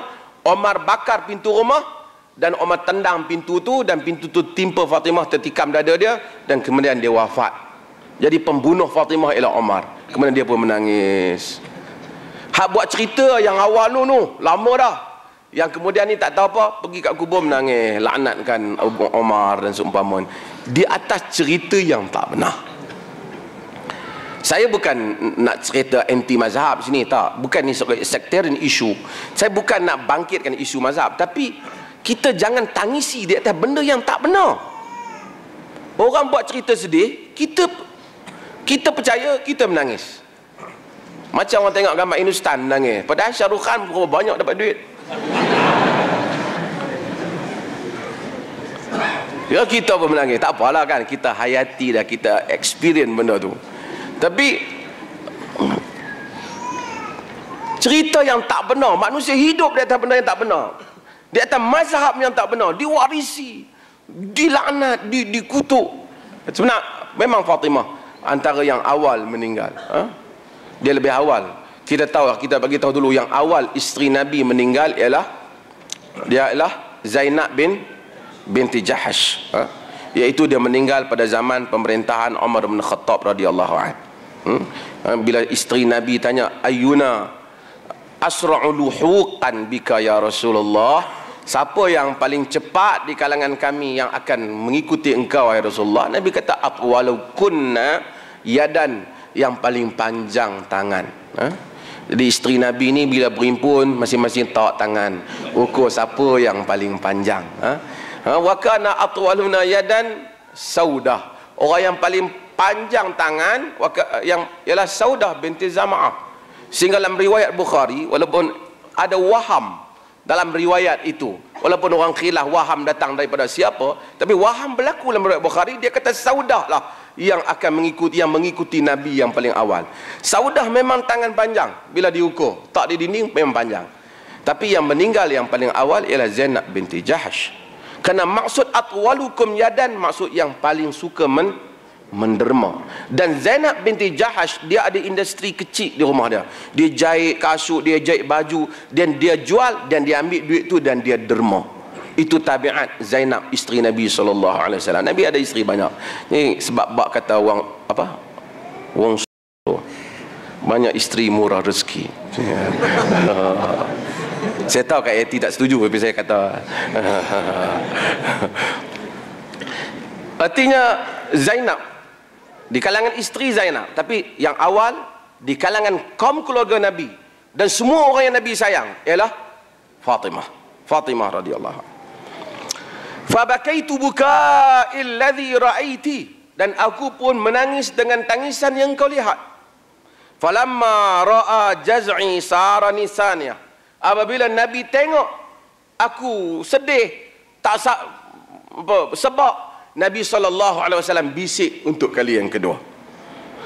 Kata dia, ya Fatimah, ama tardaina an takuni sayyidan nisa'i al-mu'minin, sayyidan nisa'il mu'minin. Mau tak Fatimah engkau jadi ketua wanita-wanita yang beriman? Nabi kata ni wahyu, maksud Nabi tabalkan dia. Au sayyidan nisa hadhil ummah, ketua wanita bagi umat ni. Ini ada orang kata jadi Fatimah ni ketua wanita bagi umat ni. Maryam antara nisa'ul alamin, ketua nisa Fatimah dan Maryam yang mana diangkat oleh Allah Azza wa Jalla. Fatimah ada kelebihan dia. Kelebihan Fatimah, dia anak Nabi, dia salihah. Kerana dia salihah, bukan kerana dia keturunan Nabi. Banyak orang keturunan Nabi. Tuan-tuan, ini isu keturunan ni kita kena sebut sikit lah. Saya suka Habib-Habib ni, tapi saya nak sebut kepada Habib-Habib, welcome to the country. Pasal dia orang datang daripada dia ada beberapa fenomena yang kita kena bahas secara adil dalam hal ni. Pertama, kita hormat keluarga Nabi SAW. Ini kita tak selisih. Kalau kita sayang kat kawan kita, bila kawan kita tak ada, tentu kita sayang juga ke anak dia. Ini kan kita sayang kat Nabi, takkan kita tak sayang kepada keturunan Nabi. Tapi keturunan Nabi nak dapat sayang tu, dia kena buat macam mana Nabi. Kalau dia tak macam Nabi, kita marah kat dia, tak patut kau. Bapak kau dulu orang baik, kau jadi orang jahat. Tak betul lah. Maka dia bukan soal kalau dia akhlaknya macam Nabi, keturunan pula Nabi, maka dia the best lah. Baik akhlakan wa nasaban, baik dari segi khuluqan wa nasaban, baik dari segi akhlak dan nasab, kita tak petikai. Tapi exaggeration, membesar-besarkan isu keturunan sehingga tak melihat sudut keilmuan, ini tak tepat untuk orang Malaysia, bukan untuk Habib, untuk orang Malaysia. Nak kira keturunan Nabi, Raja Hussein di Jordan keturunan Nabi. Anak dia Abdullah tu, anak dia keturunan Nabi. Cuma mereka tak pergi buat majlis dengan dia je lah. Keturunan Nabi. Orang-orang Syiah yang pakai serban hitam tu, mereka klaim mereka keturunan Nabi, dan dari segi titik nasab mereka buktikan mereka keturunan Nabi. Dan kita tak pelik sebab kita tahu bahawasanya dari segi titis jalur Parsi juga ada keturunan Nabi. Sebab Al-Husain bin Ali, dia berkahwin dengan salah satu daripada 3 orang anak Maharaja Parsi. Daripada itu lahirnya Al-Imam As-Sajjad Ali Zainal Abidin. Sarabanu lah. Ada orang Malaysia nama Sarabanu? Nama dia Sarabanu lah. Nama dia Sarabanu. Sarabanu tu nama Parsi dah. Dan daripada ada, kalau di atas, kalau nak bubuh nama Habib, Habib belaka dia tu. Jadi tak ada masalah. Keturunan Nabi, okey, kita sayang keturunan Nabi. Kita puji, kita sebut Allahumma salli ala Muhammad wa ala ali Muhammad. Kita puji keturunan Nabi, tak ada masalah. Mereka mulia kerana mereka keturunan Nabi dan mengikuti Nabi. Tapi bila ada orang muda, bukan salah Habib ni, orang muda mai hanya kerana keturunan Nabi, tak tahu dia ni mai daripada mana, mai daripada seberang lah apa, mai bubuh sebai kain macam ni. Kita dengar dia bercakap tak kukuh pun ilmunya. Terus bekas minum dia pakai berebut, kasut dia pakai angkat. Kalau bed angkat tak apa, mungkin dia jadi wakil calon. Jadi saya bukan fanatik ni, tak bagus. Agama dibina atas fakta. Kalau dia kukuh semua tak apa, kita tak ada masalah, boleh hormat siapa saja. Tapi keluarga bukan segala-galanya. Sebab itu bukan pendirian ahli sunnah mengangkat manusia berdasar keluarga. Kalau tidak, kita akan pergi macam Syiah. Syiah lantik kata mesti Ali, tapi ahli sunnah lantik Abu Bakar, lantik Umar, lantik Uthman, Ali datang yang keempat. Bagus hormat keluarga Nabi, tak apa. Tapi exaggeration dalam menghormati keluarga Nabi ni, kalau tak dikawal di kalangan budak-budak muda tentang Habib-Habib ni, bukan salah Habib, pandangan ini akan lajak selangkah lagi, dia pergi pada Syiah.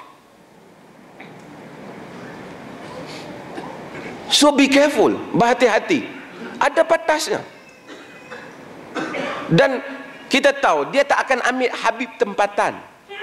Sebab Habib pasal dia muliakan berdasarkan diri, bukan berdasarkan akhlak. Diri itu sendiri. Jadi apa saja macam sakti benar lah, setengah orang anggap. Macam diri dia tu, personal dia tu sacred, macam suci. Jadi orang tak tahu nak bezakan.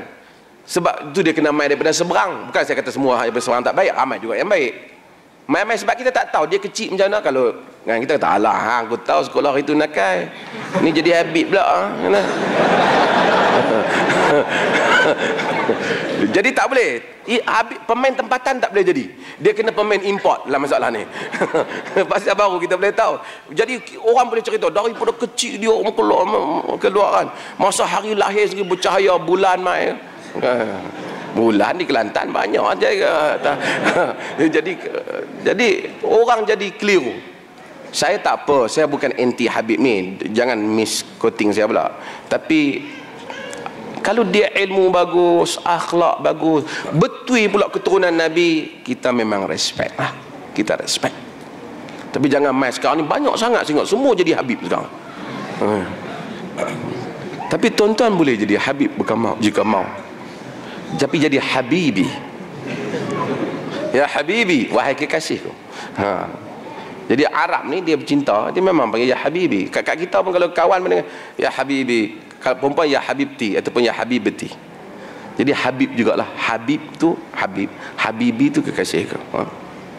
Macam gelaran ustaz yang saya bagi untuk semua boleh ambil, boleh gunakan.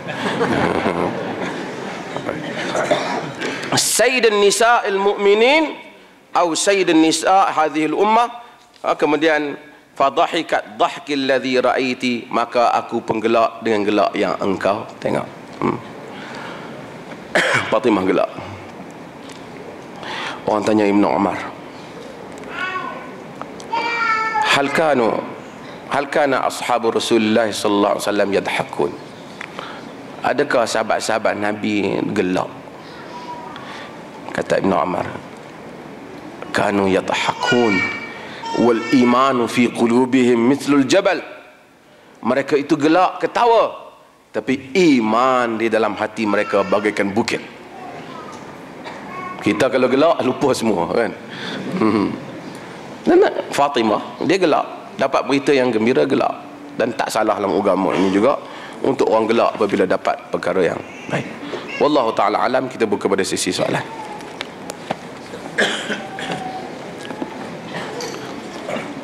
Ada soalan? Promo kena bayar. Sekali nak promo sebelum ni.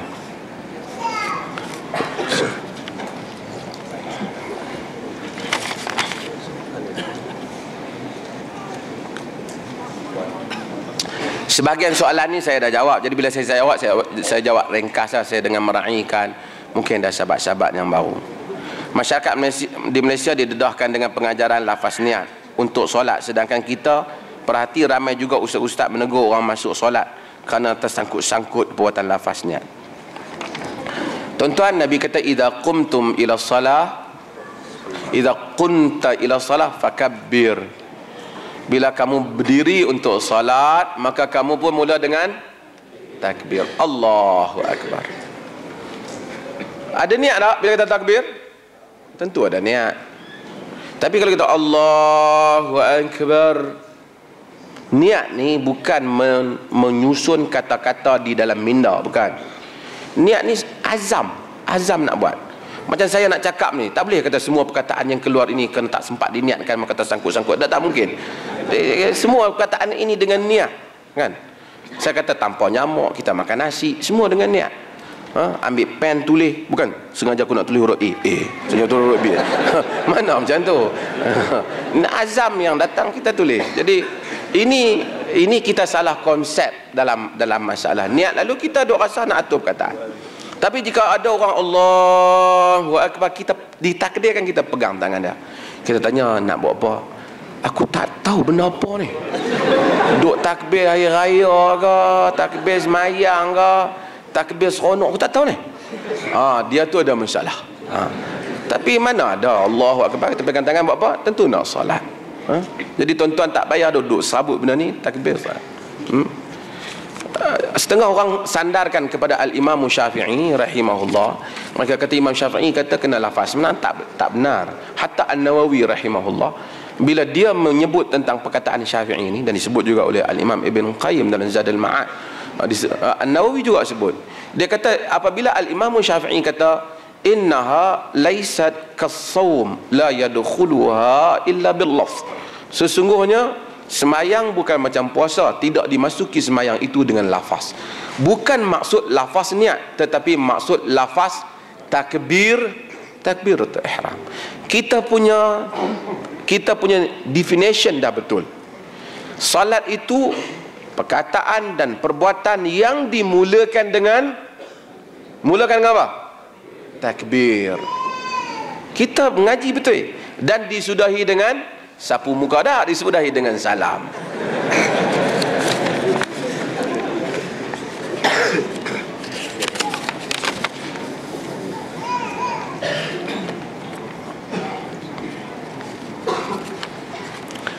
Apa pendapat Ustaz tentang anak gadis menerima lamaran seorang duda beranak satu?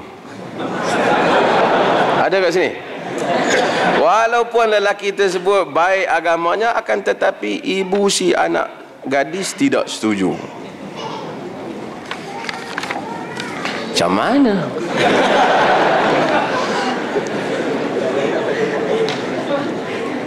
Saya nak sebut pasal Said tadi kan.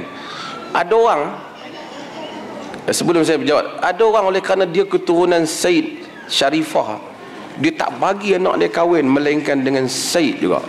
Kesian kat budak perempuan ni, sampai dah tua tak boleh kahwin. Di setengah orang, ibu dia sombong, dia tak mau, melainkan nak kahwin mesti dengan orang berada. Bukan semualah macam sebahagian anak-anak mami. Ni Datuk Hanifah tak terlibat, tapi dia kata anak mami tak ada 10,000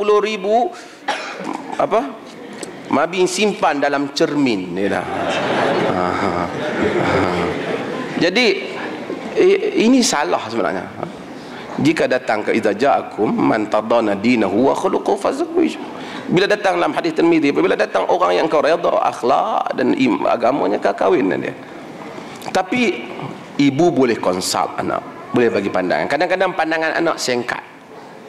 Dia kata, jadi ibu boleh bagi pandangan, kata tak ada kau orang lain lagi. Itu hak ibu untuk bagi pandangan. Tapi kalau dia nak kahwin juga, patutnya dia ambil kira, kerana kahwin mestilah di atas kehendak dua-dua belah pihak. Kita pada zaman ini yang banyak maksiat, kita patut mudahkan perkahwinan, jangan susahkan. Ni ramai dah tak pentah ni, bukan kahwin lagi. Kempen percuma. Kita kena mudahkan. Negara ni susahkan orang kahwin. Negara ni ada orang kahwin nombor 2 pun masuk penjara. Saya kadang-kadang lucu tengok. Orang pergi ke Thailand buat maksiat, balik goyang kaki. Orang pergi ke Thailand kahwin, balik kena denda dan boleh masuk penjara. Pi berzina balik tak ada apa, yalah. Pi kahwin balik kena denda. Tak apalah nak denda sikit-sikit kerana dia langgar. Pi kahwin pihak sebelah. Tapi mudahkanlah. Nak kahwin kadang-kadang jadi payah sangat. Ini mana-mana parti yang nak memerintah pada masa selepas pilihan raya yang ke-13 ni. Antara benda kita tanya dia, kalau dia nak memudahkan urusan Islam ini, memudahkan halal, kita patut sokong dia. Yang memayah-mayahkan halal ni, kita patut nyahkan dia. Memayah-mayahkan halal, yang haram jadi mudah. Setengah orang kata, oh nak selamatkan wanita. Habis yang nak kahwin tu wanita juga. Mudahkan urusan selagi mana dia berkemampuan, seumpama. Jihad fisabilillah, seorang wanita adakah jihad di tanah jihad seperti Gaza atau membesarkan anak? Dia ada berapa jenis jihad. Ada jihad yang di mana kita mempertahankan tanah air. Orang serang tanah air, kita defensif, kita orang serang kita. Jihad itu dia panggil, bila orang serang tanah air, semua orang kena lawan. Kalau tidak, negara akan dirampas. Dia panggil nafrul am ataupun dia panggil tanfirul am dalam istilah fiqh. Infiru khifafan wa thiqala, kata Quran. Tu maksud infir, keluar semua. Jihad itu tidak memerlukan izin ibu bapa. Orang serang negara kita, pemerintah kata semua keluar pertahankan negara. Kita tak kata mak minta izin, tak perlu. Tapi jihad pergi ke negeri orang untuk menakluki negeri yang menzalimi manusia. Jihad itu perlu minta izin kepada ibu bapa, terutama ibu bapa tua. Melainkan kita ini muayyan, maksudnya kita telah ditentukan oleh pihak pemerintah kena pergi. Umpamanya kita pakar bom, umpamanya, ataupun kita pakar strategi peperangan, kita diperlukan. Yang tu di atas arahan ulil amri, kita kena pergi dalam kes yang seperti itu. Macam Gaza, tak payah pergi, duduk sini dah. Saya baru balik daripada Gaza, saya Masya Allah. Dan saya memang tak setuju kalau orang suruh orang Gaza keluar daripada Gaza. Jadi Gaza negeri di bawah dia di bawah Israel, tapi Hamas menguasainya, Harakah Muqawamah Islamiyah. Mereka berjuang. Tuan-tuan, apabila Mursi menang di Mesir, antara kelebihan yang diperolehi oleh orang Palestin ni mudah sikit masuk. Walaupun Mursi itu mungkin sekarang ni mendapat bantahan banyak pihak, tapi dia oleh kerana yang di Gaza tu pun juga ikhwan muslimin dan dia ikhwan muslimin, dan mudah mereka masuk. Dan antara Egypt dan Gaza itu sendiri ada banyak terowong bawah tanah. Satu-satu terowong, satu kereta boleh masuk, lori boleh masuk.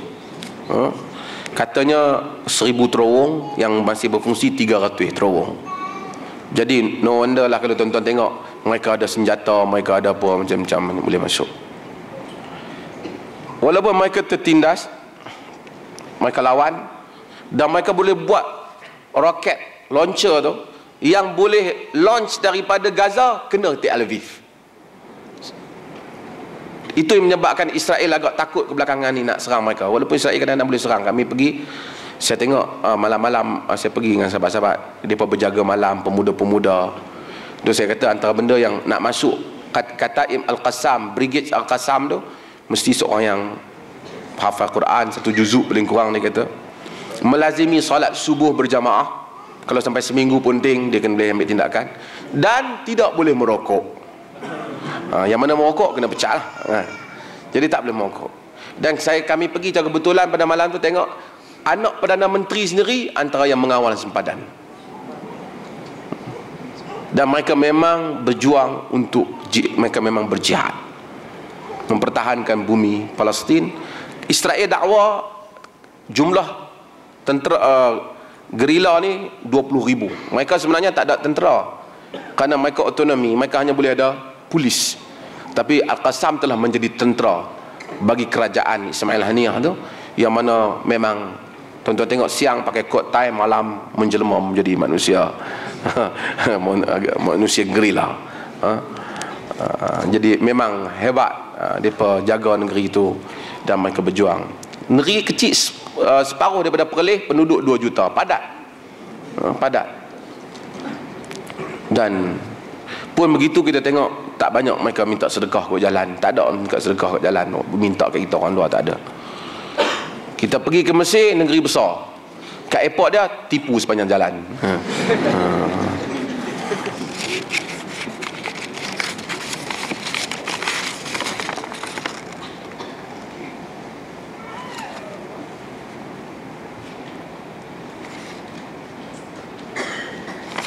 Ini dia beritahu maklumat. Apa itu haul? Hari haul ni hari apa? Hari mati ya? Haul, ada haul dalam zakat dan seumpamanya, maksud pusingan tu okeylah, pusing. Tapi haul orang Melayu ni maksudnya ulang tahun kematian. Dan ulang tahun kematian mereka buat upacara-upacara yang tertentu, terutama istana-istana dan seumpamanya. Dan doa dibaca oleh ustaz-ustaz yang memang mereka pun tahu dalam kitab nyatakan tak boleh. Tapi mereka katakan dibolehkan bagi memastikan kontrak disambung.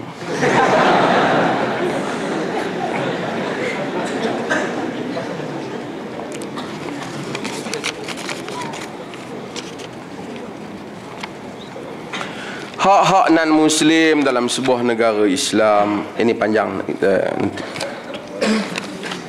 Boleh baca sebagian artikel saya. Bolehkah bertawasul dengan orang mati? Apa hukum bertawasul di kubur Nabi SAW?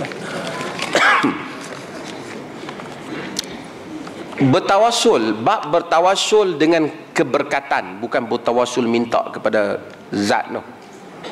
Adalah masalah khilaf fiqhi, bukan masalah akidah seperti yang didakwa oleh sebahagian penulis. Even orang yang dianggap keras seperti Muhammad bin Abdul Wahhab sendiri, dia menyatakan dalam bukunya masalah ini ialah khilaf fiqhi. Khilaf fiqhi. Orang kata ini Hasan Al-Banna yang kata khilaf. Tak, even Muhammad bin Abdul Wahhab sendiri kata khilaf fiqhi. Maksudnya kalau satu orang kata, ya Allah, dengan keberkatan Abu Bakar Siddiq mustajabkanlah doa saya. Dia tak minta pada Abu Bakar Siddiq, dia minta dengan keberkatan. Masalah ini khilaf. Ibnu Taimiyah rahimahullah dia tak bersetuju. Al-Izz Abdul Salam dia mempertahankannya. Berlaku khilaf di kalangan ulama. Ada hadis yang diriwayatkan oleh Al-Imam Tirmizi, apabila seorang rajulun dharir datang kepada Nabi SAW, lalu Nabi ajak dia satu doa dalam bertawasul. Allahumma inni as'aluka binabiyyika Muhammad nabiyyur rahmah, ya Muhammad inni atawassalu bika ila rabbi liyaqdi hajati. Ya Allah, aku bertawassul dengan Nabi Muhammad, Nabi yang merahmat. Wahai Muhammad, aku bertawassul kepadamu, kepada Tuhanku, supaya Tuhan menunaikan hajatku. Bukan supaya Muhammad tunaikan hajat, Tuhan yang tunaikan hajat. Syekhul Islam Ibn Taimiyah rahimahullah, dia menyatakan kalau Nabi masih hidup, benda ni boleh. Buktinya Umar bin Khattab kata dulu dia bertawassul dengan Nabi, sekarang kita bertawassul dengan amman Nabi, iaitu Al-Abbas, apabila Abbas masih hidup, untuk minta hujan turun. Masalah ni khilaf. Seperti orang kata bi ahli badrin ya Allah, dengan berkat ahli badar, boleh ataupun tidak? Masalah ni khilaf. Saya kalau tanya, saya rasa jangan buat, kerana ia akan boleh jadi salah faham di kalangan orang yang tak clear dengan akidah antara memohon kepada Allah dan memohon kepada si mati. Maka kerana dia khilaf, lebih baik bertawassul dengan amalan salih yang mana terang-terang ada dalam hadis. Tawassul dengan amalan salih terang-terang ada dalam hadis. Syekh saya dulu, Salah Abdul Fattah Khalidi, saya tanya dia dulu, dia kata ya masalah, tapi ansahukum la taf'alu, jangan buat, kata. Jangan buat, kerana nanti orang tak faham, pergi ke kubur, duk pergi minta wahai Abdul Qadir Jailani. Yang disebut oleh para ulama bukan macam tu. Dia sebut, ya Allah, dengan kesolehan fulan tunaikan hajat aku, macam dengan keberkatan Fatihah tunaikan. Benda ni khilaf. Namun benda oleh kena khilaf, ulama banyak pandang. Kenapa kita pergi pada khilaf? Pergi bab tak khilaf. Umpamanya bertawassul dengan amalan salih, dengan doa. Umpama bertawassul dengan sedekah kita, bersedekah. Bersedekah adalah antara benda yang baik. Dalam satu riwayat, bukanlah hadis, tapi cerita Bustami. Bustami ni seorang terkenal, dia kena ahli sufi. Dia sejak dia lahir, mak dia setiap hari akan buat roti dan bersedekah roti kepada orang miskin. Dia kata, aku sedekah roti ini semoga Allah Ta'ala berikan kebaikan dan pelihara engkau daripada bahaya, wahai anakku. Sehingga dia kata, bila ibu aku mati, aku pun buat roti setiap hari, aku pun sedekah juga ke orang. Sehingga Allah takdirkan satu hari dia ada masalah dengan pemerintah, pemerintah nak ambil tindakan pada dia. Pemerintah mari jumpa dia, dia tanya tanya dia, batuk, macam mana nak masuk pilihan raya? Apa pemerintah tanya dia, kenapa setiap aku bermimpi, setiap kali aku angkat pedang kepadamu, engkau baling aku dengan roti? Dan roti itu halang pandangan aku, tinggal menghalang aku. Kenapa? Dia kata, aku selalu mimpi bila aku niat apa. Dia kata, sebenarnya ibuku bersedekah padaku dan aku juga bersedekah, meminta Allah Ta'ala melindungi aku daripada balak. Dan sedekah sebenarnya menolak balak. Jadi kita kalau rasa tak baik, ada benda tak baik, kita sedekah. Sedekah lah, bukan pergi cari orang yang susah, kita bagi dia yang berhak sedekah. Jangan bagi kat orang ada keteroris, bagi kat orang yang sedekah. Yang tu kita boleh bagi dia. Hadiah boleh bagi, hadiah Nabi pun suruh orang bagi hadiah. Tahadu tahabu, Nabi kita bagi hadiah, kamu nanti sayang antara satu sama lain.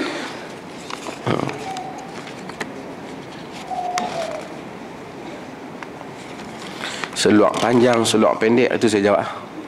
Kaki labuh, kaki tak labuh. Tuan-tuan kaki labuh? Tak apalah, siapa yang kaki singkat teruskan. Yang labuh jangan takabur. Itu saya jawab tu, saya ringkaskan.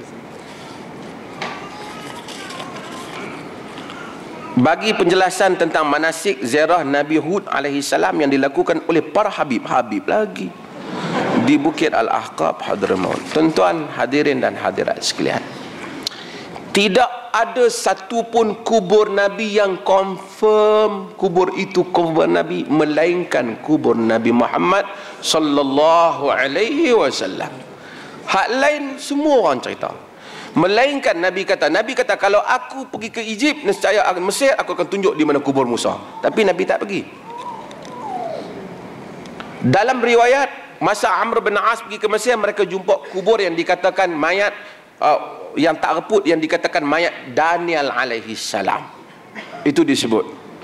Itu pun Saidina Umar buat berbelah kubur, tanam dia supaya orang tak tahu yang mana satu kubur dia, tak mau orang berlaku syirik.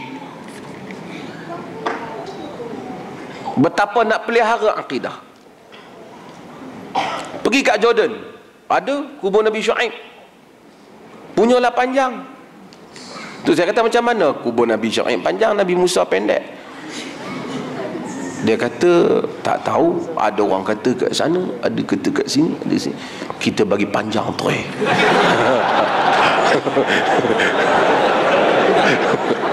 Sebenarnya tak confirm. Sama dengan Ashabul Kahf. Ashabul Kahfi itu, Nabi itu, nanti ada orang salah faham, orang kata Dr. Mazhar kata Nabi tak ada. Nabi itu orang confirm ada kubur dia. Orang tak tahu di mana. Orang tak tahu. Siapa pun tak boleh buktikan. Ini bukan kasih yang selamat. Jika benar Sabariah mati di mana kuburnya, bukan. Ini kubur yang ribu-ribu tahun dulu. Orang kata kubur, hatta kubur para sahabat. Saya pun baru ni pergi ke Mu'tah minggu lepas di Jordan, di Medan Mu'tah. Ada kubur Ja'far At-Tayyar, ada kubur Zaid bin Harithah, kubur mereka yang wafat di sana. Itu pun orang kata memang mereka wafat di situ. Di mana exactly kubur mereka tu tak tahu. Tuan-tuan, Ashabul Kahf di Turki ada satu. Ashabul Kahf ataupun tuan-tuan sebut apa? Kahfi. Gua Kahfi. Gua tu gua dah. Kahfi pun gua juga. Tapi tak apalah, bolehlah orang Melayu. Hospital bersalin. Okey, kan. Okey. Ashabul Kahf ada di Turki. Ada di Jordan. Di Jordan tu mungkin orang kata lebih tepat lah kerana ada masjid, ada apa. Saya pergi ke negeri, ke Urumqi.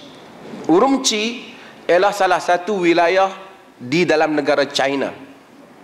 Tuan-tuan tengok orang dia bukan macam Cina ni. Dia nak ala muka dia nak macam Afghanistan sikit. Huruf dia pun dia guna huruf Arab. Dan ramai majoriti mereka Muslim. Di Urumqi pun ada Ashabul Kahfi. Saya ingat kat Malaysia belum ada. Berdasarkan Malaysia boleh, cuba kita buat satu. Pasal benda ni tak confirm. Dan agama tidak pernah menyuruh kita pergi tawaf kubur. Bukan saja kubur Nabi Hud, kubur Nabi pun orang tak suruh tawaf. Nabi Muhammad, la tattakhidhu qabri masjida. Nabi kata, jangan ambil kuburku buat masjid, tempat sembah. Islam agama yang memelihara akidah antara kita dengan Allah Azza wa Jal. Sebab itu Nabi kata qul huwallah, itu apa? Sulusul Quran. Kerana apa yang ada dalam qul huwallah itu,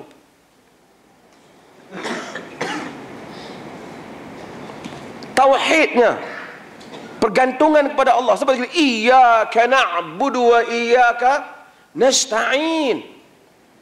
Kita baca kerana kita minta pada Allah, kita tak minta kat kubur. Dan ini salah. Kubur di Pulau Besar Melaka, orang tak pergi. So saya kata kubur Imam Syafi'i di Mesir. Kadang-kadang orang khurafat. Tuan-tuan pergi ke Mesir, tuan-tuan tengok ada kubur Imam Syafi'i. Imam Syafi'i imam mulia. Dia dari segi akidahnya tak ada siapa pertikai. Bahkan dia imam kepada orang-orang saleh. Tapi kalau kita pergi, penjaga kubur tunjuk, ni mana tunjuk, ni tapak kaki Nabi, ziarah kubur Imam Syafi'i. Ya, Imam Syafi'i meninggal 204, Nabi meninggal dah 200 tahun sebelum tu. Nabi pula ziarah Imam Syafi'i. Ada mamat percaya balik, tengok Nabi ziarah dia. Abu Bakar wafat pun Nabi tak ziarah, kerana Nabi wafat dulu. Ni Imam Syafi'i. Tapi ada mangkuk kita percaya. Mangkuk lah. Sorry, silap. Mangkuk ni tak ada benda bagus lah. Mangkuk ni di istana di mangkuk sampai 1,5 juta. Takkan tak bagus.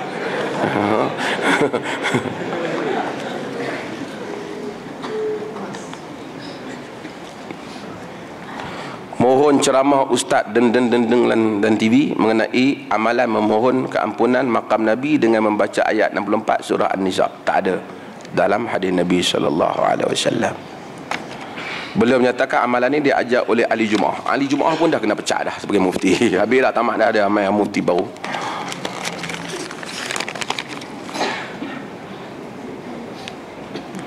Apa beza di antara bakal penghuni syurga Firdaus dan syurga lain yang di bawahnya Firdaus yang tidak boleh masuk?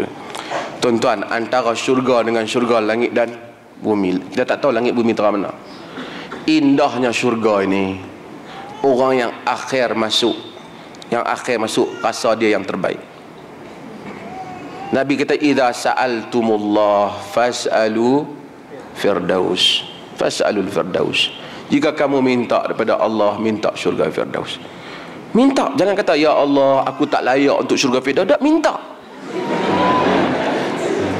Nabi tak kata jangan. Siapa nak kata dia kata, tapi Nabi suruh kita minta. Layak tak layak Allah Ta'ala tahu. Kita minta. Minta ke Allah Azza wa Jalla. Dan syurga la ainun ra'at wala udhunun sami'at. Tak ada. Mata tak pernah tengok, telinga tak pernah dengar, tidak pernah terlintas. Segala kecantikan di dunia ni, sejauh mana cantik pun, syurga cantik lagi. Kok kita ingat cincin paling cantik berapa juta, syurga lebih cantik. Kok kita ingat apa rumah mahligai lebih cantik, syurga lebih cantik. Macam mana tuan-tuan gelak cincin biasalah. Saya pakai, tapi hari ini saya tak pakai. Itu saya merujuk cincin saya, tak kena mengenal orang lain. Syurga lebih cantik, tak boleh diandaikan. Sehingga saya 2 hari semalam saya kuliah, 2 hari lepas ada orang tanya saya, betul ke di syurga untuk lelaki Allah Ta'ala bagi bidadari, untuk perempuan hanya mangkuk pinggan? Ustaz TV mana pergi buat nanya ke orang perempuan?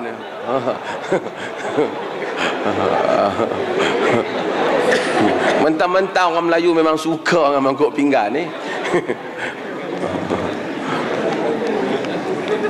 Tak betul. Dalam syurga Allah manusia masuk syurga. Allah kata tamanna ya abdi.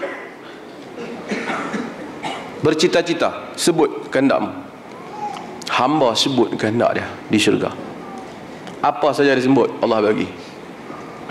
Sehingga dia kata habis wahai Tuhan. Alaysa fi yawmin kadza wa kadza tamannaita kadza wa kadza atau kama qala.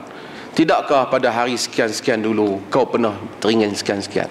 Dia pun lupa dah, Allah sebut lagi ke dia. Ya wahai Tuhan, hari ini aku bagi, Allah kata. Sampai tak ada dah, dia kata, tak ada dah. Allah kata aku akan bagi nikmat yang paling besar, iaitu ru'yati wajhillahi azza wa jalla, iaitu melihat wajah Allah azza wa jalla. Nikmat terbesar ahli syurga dapat melihat wajah Allah. Kerana orang yang masuk syurga ialah orang yang merindui Allah. Kita cakap dengan Allah, kita sebut ihdinas siratal mustaqim, kita doa kat dia, kita panggil dia, kita seru dia, kita menangis malam-malam depan dia, kita menangis depan Kaabah panggil dia. Kita tak pernah tengok dia. Dia memberikan kurnia kepada ahli syurga, iaitu setelah semua nikmat diberikan peluang untuk kita melihat wajahnya yang mulia. Yang pada Mu'tazilah mazhabnya menafikan, kerana dia kata mustahil mata manusia boleh tengok Tuhan, tapi kudrat Tuhan mengatasi segalanya. Nabi sebut dalam hadis yang sahih bahawasanya ahli syurga dapat melihat Allah Azza wa Jalla. Ini nikmat yang terbesar. Mudah-mudahan Allah jadikan kita ahli syurga. Mudah-mudahan dia tak haramkan kita masuk syurga. Mudah-mudahan dia ampunkan di samping kesalahan kita, kita tahu. Mudah-mudahan dengan istighfar kita, dengan mohon ampun kita, dan dengan amalan-amalan kita, dia pelihara kita daripada neraka, dia masukkan kita dalam syurga. Walaupun kita tahu layak kita tak layak, semua yang kita ada ialah nikmat Allah Subhanahu wa taala. Tak ada apa yang kita buat baik untuk Tuhan sehingga Tuhan mendapat manfaat pada kita. Semua kita masuk syurga dengan rahmatnya semata-mata. Dengan rahmatnya semata-mata. Kita minta. Dan kita tahu manusia tak sama. Seperti mana para sahabat radhiyallahu anhum susah hati bila mereka tahu bahawasanya kalau Nabi masuk, Nabi duduk pada makam yang lain, dia duduk pada makam yang lain. Sebab kata mereka tak sama dengan Nabi sallallahu alaihi wasallam. Maka sedih. Tapi Nabi SAW menyebut bahawasanya bila masuk ke syurga kita akan dapat, walau duduk tak sama, kita dapat jumpa dengan orang-orang yang kita kasih. Anta ma'aman ahbabta, engkau bersama dengan orang yang engkau sayang, kata Nabi. Kata Anas, tidaklah orang Islam lebih bergembira melebihi daripada hadis ni. Anta ma'aman ahbabt, engkau bersama dengan orang yang engkau sayang. فأنا أحب أبا بكر ورسول الله وأبا بكر وعمر وأرجو أن أبعث معهم وإن لم أعمل مثل أعمالهم. Kata Anas, aku sayangkan Rasulullah, aku sayangkan Abu Bakar, aku sayangkan Umar, aku harap Allah bangkitkan aku dengan mereka sekalipun aku tak dapat beramal seperti amalan mereka. Mudah-mudahan Allah Ta'ala bangkitkan kita walaupun tidak Allah bagikan syurga. Dan kita tahu sebab tu ada orang amalan sikit, amalan banyak, kita tengok semua masuk syurga dan darjat syurga tak sama. Hatta darjat dalam Firdaus itu pun sendiri tak sama. Mudah-mudahan Allah Ta'ala rahmati kita. Apa pandangan Doktor Syiah? Adakah mereka keluar daripada ahli sunnah? Of course, keluar daripada ahli sunnah Syiah. Cuma adakah mereka keluar pada agama ataupun tidak? Yang ni tak boleh disebut melainkan dengan bukti. Kita tak boleh tuduh satu orang kafir melainkan mungkin dia silap, dia salah faham keadaan tu. Rahmat Tuhan kita dari segi teologi ni last. Dari segi teologi kita bahas fulan salah akidah, fulan akidah dia menyeleweng. Itu dari segi konsep, dari segi teori. Dari segi atas kertas dia salah. Dari segi ilmu yang Nabi bagi tahu dia sesat. Adakah dia dalam neraka? Yang ni bukan urusan kita. Rahmat Allah mengatasi murkanya. Mungkin pada kertas, pada perbahasan dia sesat, tapi Tuhan lebih mengetahui keadaan dia. Mungkin tak ada siapa bagi tahu kat dia. Mungkin terhalang padanya maklumat yang benar. Mungkin dia telah habis berfikir, setakat tu je dia berfikir. Mungkin dia tidak ingin menentang Allah Azza wa Jal, tapi dia tersilap dalam ijtihadnya. Yang mana kalau dia tahu yang benar, di lubuk hatinya tentu dia ingin mengikut yang benar. Pergi satu orang pergi maki-maki dia, hang sesat semua, dia pun bergeram, dia pun belah. Kalau satu orang lahir di Tehran, dia jadi Syiah. Adakah hanya kerana dia dilahirkan di Tehran dan dia Syiah di Tehran, lalu Allah ambil dia bubuh dalam neraka? Maha suci Allah daripada menzalimi hamba-hambanya. Sedangkan tak ada siapa pun bagi tahu kat dia hujah yang benar. Dia kata kenapa dia nak tak cari dalam internet? Dia makcik tanam pokok pun sengit. Nak pegang keyboard macam mana? Jadi kita tak boleh, la yukallifullahu nafsan illa usaha. Rahmat Tuhan lebih luas daripada apa yang kita jangkakan. Cuma kalau orang tanya seorang alim ataupun tanya seorang ahli ilmu, adakah ini sesat? Dia sesatlah. Dia masuk neraka ke tak? Kita tak tahu. Sebab tu saya selalu baca riwayat hadis yang Nabi cerita, orang yang mati, bila dia nak mati, dia suruh anak dia bakar tubuh dia. Macam mana kedudukan aku? Innaka lamin khairil abid. Engkau sebaik-baik bapa.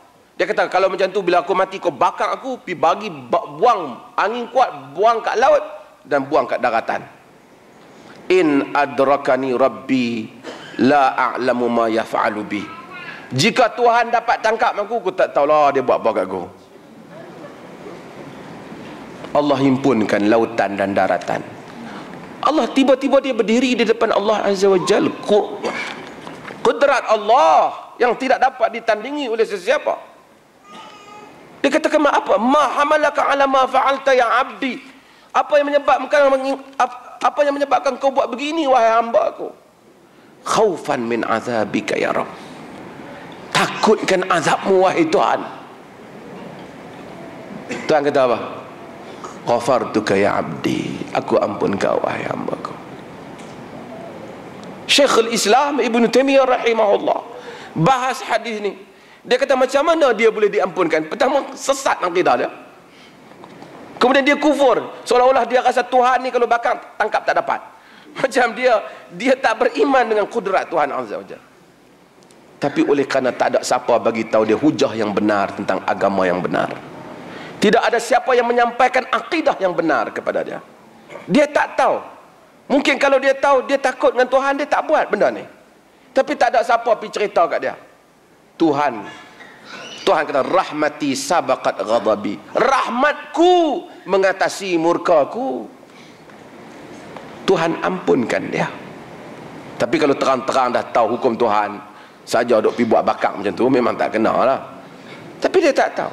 Kata Ibn Taimiyah, maka hatta dalam masalah akidah, kemungkinan manusia salah dalam ijtihad. Jadi kita kata dia sesat, dia kafir, dia masuk neraka, saya tak tahu. Tapi setelah ditegakkan hujah, diterang Islam kat dia, dia dengar dah clear, dia duk buat buah dia juga, pada hukumnya Tuhan dia memang ahli neraka. Cuba baca ayat Quran tentang golongan kafirin. Semua Allah cerita golongan kafirin ni golongan yang lawan para nabi, yang dapat datang hujah dan tolak hujah. Wa ma kunna mu'adzibina hatta nab'atha rasula. Kami tidak akan mengazab sehingga kami menghantar rasul. Kalau rasul tak sampai, wakil rasul kena pergi. Umat ini akan pergi, kita akan pergi terang yang betul. Nabi dia tengok orang agama pun sengit, tak betul, duk cari makan je, duk cari kepentingannya, dia tak percaya dengan agama. Dia nak tanya sikit, adakah Allah Tuhan yang sebenar? Jangan sebut. Oh, kacau. Ada orang dia tak mau, dia jadikan agama sangat eksklusif untuk golongan tertentu. Kita kena. Orang Cina dalam negara ni, saya ingat, kesian dia bawa. Ramai mereka tak tahu tentang Islam. Kristian datang, Kristian engage dengan agak baik dengan mereka. So mereka rasa selesa. Nama mereka tukar apa semua, mereka kadang-kadang tak tukar, mereka jadi Kristian. Tak ada banyak. Ni nak masuk Islam, kena main pejabat. Assalamualaikum, saya mau masuk Islam. Ni Bukit 7 lah, waktu pejabat dah tutup, masuk masa time pejabat. Ada kes, kena pergi pagi esok, pergi pejabat, masuk. Ada yang mengucap tak berapa betul, kena ulang balik. Susah nak masuk Islam, lepas tu nak kahwin. Cuba tanya, kes-kes murtad yang disebutkan di Malaysia ni, siapa yang murtad? Kebanyakan yang masuk, keluar balik. Mereka tak dirasa, mereka tidak welcome dalam agama ni. Banyaklah nama asing, you mesti tukar, kena nama Ahmad. Pasal apa? Ini asing, nama Cina. Itu awang nama Melayu. Awang tak kena tukar, asing kena. Mana dia nak rasa agama ni milik dia sama? Dia rasa ni milik Melayu. So kita salah, kita bersalah depan Allah Azza wa Jalla. Mudah-mudahan Tuhan ampun kita dan kita tingkatkan dakwah. Maka selamat mengundi. Mengundi ya? Kita dah sempat kuliah lagi ya? 3 Mac 8 sampai 11 pagi, Convention Fiqh Politik Islam. Ada beberapa orang tokoh, ada gambar dari sini, tuan-tuan boleh baca. Boleh ambil di sini, ada lagi. Convention jadi kefik. Dia hendaklah kena bayar. Okay, terima kasih banyak. Mudah-mudahan Allah Ta'ala rahmati kita. Terima kasih tuan-tuan semua. Saya minta maaf mungkin sebahagian tuan-tuan datang kerana nak tanya saya sertai politik ke tak. Saya pilihan raya ke tak. Saya seperti mana tuan-tuan, kita semua akan terlibat dalam pilihan raya ni. Cuma sama ada sebagai calon ataupun sebagai pengundi, salah satu. So jangan, don't worry. Semua adakah akan terlibat? Tentu akan terlibat. Melainkan orang-orang yang tak berdaftar, mereka itu adalah warga negara yang kurang baik. InsyaAllah berdaftar. Mudah-mudahan Allah Ta'ala memberikan satu politik kali ini, apa pun akan berlaku, kita akan lihat ada perubahan daripada negara, yang mana kita harap perubahan itu lebih positif. Perubahan, saya tak kata siapa pun, tapi orang dah tak boleh duduk pada peringkat lama. Manusia main parti mana pun, dia mesti berubah, dan kita harap perubahan itu memberi manfaat dalam Islam. Sekian, wassalamualaikum warahmatullahi wabarakatuh.